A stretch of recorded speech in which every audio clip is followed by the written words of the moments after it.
Hi everyone, my name is Mike. Welcome to the channel. In today's video, we're going to go over 3 different exercises that are designed to help your sciatica that's coming from your piriformis muscle quickly and effectively. If you've tried stretching, painkillers, and nothing seems to be helping your sciatica pain coming from your piriformis, these exercises will get to the root cause of that pain. Now, before we get started, here's a quick disclaimer. So when we are trying to get to the root cause of sciatica pain, if it's not coming from the disc in your low back that controls the sciatic nerve, it then is quite possible that your piriformis is too tight. Now, if we stretch a tight piriformis muscle, this might in some cases give us some relief, but often the true root cause of piriformis issues that cause sciatica is the fact that the piriformis muscle is actually weak.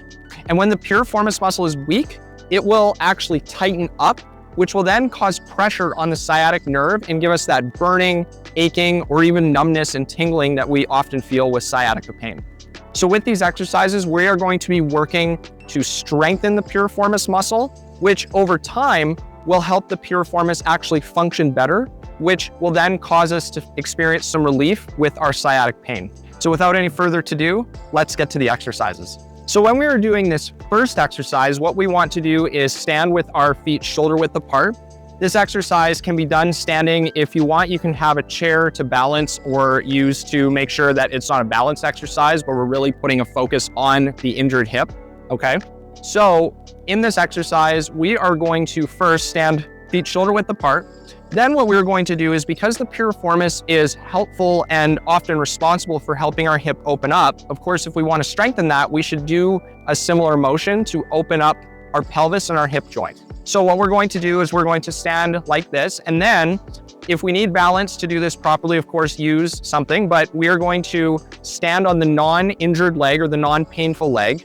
Then we are going to slowly lift up our injured leg or the side that is hurting the piriformis.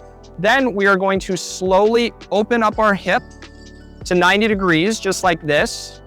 We should feel then something working in the back of the leg that hurts with the sciatica pain, okay? So we're gonna open up. We're gonna first lift up like this. Then we're gonna open up, keeping our hips as stable as possible, not rocking back and forth, okay? Then we are going to go out 90 degrees, just like this. And then we'll lower our leg like so, okay? We can do this anywhere from 8 to 10 times on the injured side. If you want to do it on the side that isn't hurting, that's totally fine to make sure that we're working both sides equally. But if you're just looking for pain relief and you want to kind of ease into these exercises, we can just do it on the one side. So we would go up, open up like that, really feel it kind of in the deep part of our glute there where the piriformis runs, okay? So like this. Open up, and then bring it back down just like that, okay? Do that a couple more times just so y'all can see what I'm doing. Open it up, bring it down, and then come back to center. All right, so that's the first exercise. Great job. All right, so for this next exercise, what we can do is we can go down and find a flat surface here. And what we're going to do is we're going to lie down on the non-painful side. So for this example, painful side is my right side, so we can lie on our left side, okay? So then once we lie on our left side on a comfortable surface, this can be your bed or the grass here out in the park, wherever, we'll lean on this one arm, okay? Then we're gonna make sure that our painful leg is lying in this manner on top of our non-painful leg, okay? Then what we're going to do is we're going to raise our leg up just like this, kind of in a straight motion. Then as we get towards the top of where we can actually lift and as high as we can go, we're going to open up our hip by twisting our leg outwards, okay? And that's gonna activate the piriformis muscle. This is gonna help strengthen it over time, okay? So we're gonna do it like this. We can have our legs slightly bent. If you wanna go straight, you can, but a slight bend in your knees is fine. Then what we're going to do is we're going to lift up like this. We should feel it kind of in this part of our leg. Then when we get up to as far as we can go up, we're gonna turn our leg out like that. And that's where we really feel it in the piriformis. It might feel like it's kind of cramping or it's just really tight. That means that it's working, okay?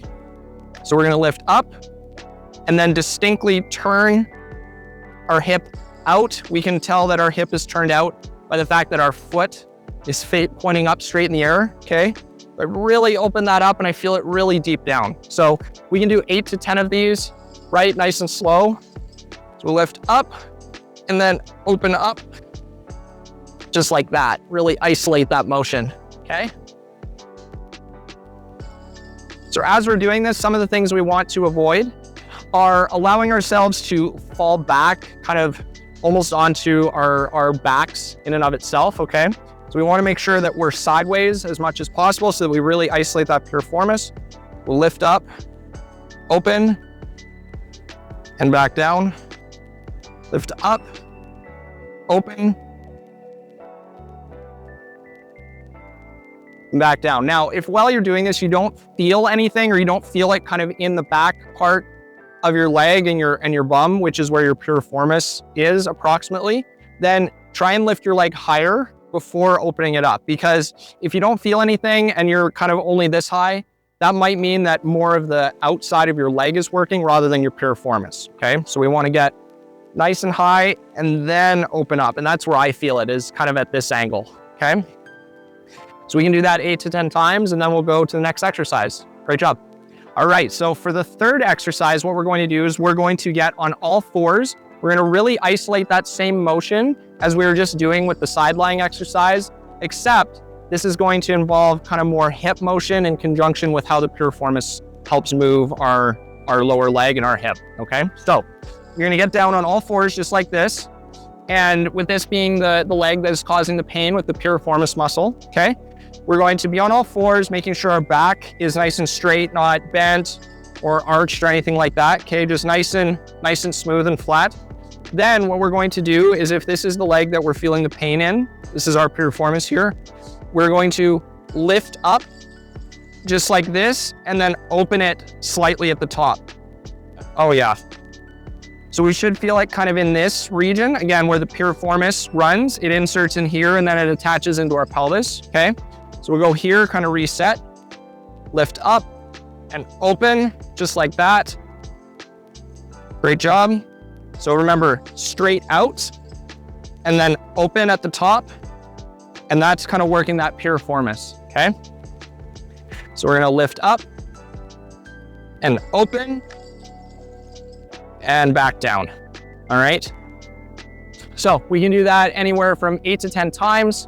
We can take a break. We can do another set of these exercises. And so 8 to 10 times, then take a rest for each, then do another 8 to 10. If you can only do 8 to 10 on one set, that's totally fine. Just do whatever you feel comfortable with. And that's the third piriformis exercise. Great job. All right, so just a couple of quick cautions to note as you're doing these exercises and things to watch for.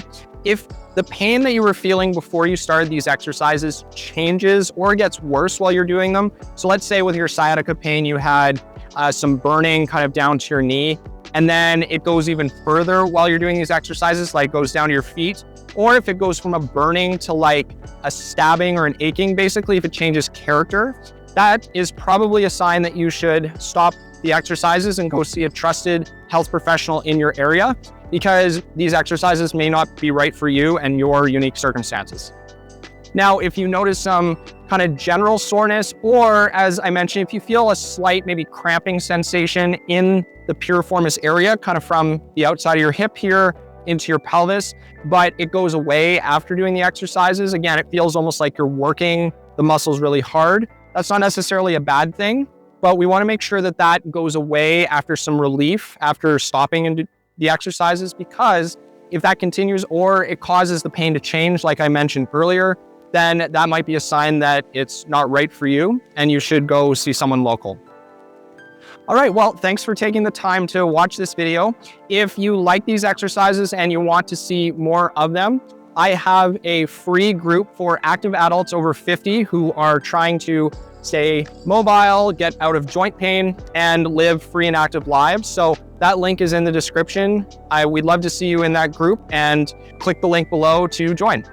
And if you like this video and you want to see more sciatica related exercises, I have this video right here where I go over sciatica that is focused and likely originating from the low back. So once we get your low back, your core, and your pelvis all moving in sync, I am confident that you will start to see long-lasting relief. So click here for that video.